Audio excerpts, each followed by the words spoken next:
Have you ever wondered why some Christian conservative groups seem, well, kind of mean to disabled people? It's a tough question, and the answer isn't simple. While compassion is a core Christian value, certain theological and political ideas can lead to exclusion. Let's break it down. First, there are theological interpretations. Some older, more traditional views can link disability to sin or divine punishment. This can lead to shunning or the deeply hurtful idea that someone just needs to pray away their condition. There's also the concept of virtuous suffering, where disability is seen as a test of faith or a chance for others to show charity. While this might sound nice, it puts the burden on the individual to endure, rather than on society to provide real, systemic support. And when there's a heavy focus on miraculous healing, those who aren't healed can be stigmatized, as if they simply didn't have enough faith. Then there's the political side. Conservative philosophy often champions small government and individual responsibility.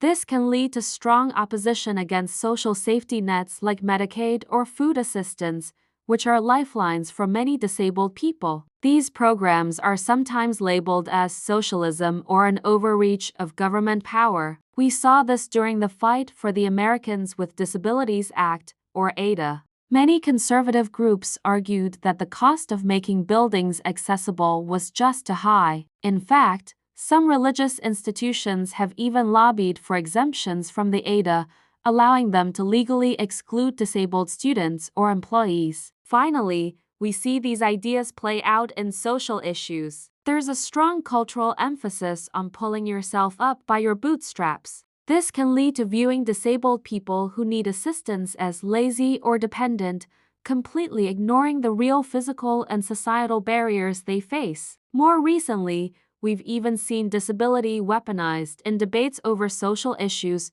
where it's argued that disabled individuals lack the agency to make their own life decisions. And the concept of religious liberty is sometimes used to justify opting out of providing services or protections, which can directly harm people with disabilities. So, while it's not about individuals being intentionally cruel, these specific theological and political frameworks can create policies and attitudes that feel deeply exclusionary and harmful to the disabled community. Understanding these roots is the first step toward building a more genuinely inclusive world. Thanks for watching, and if you found this insightful, consider subscribing for more deep dives.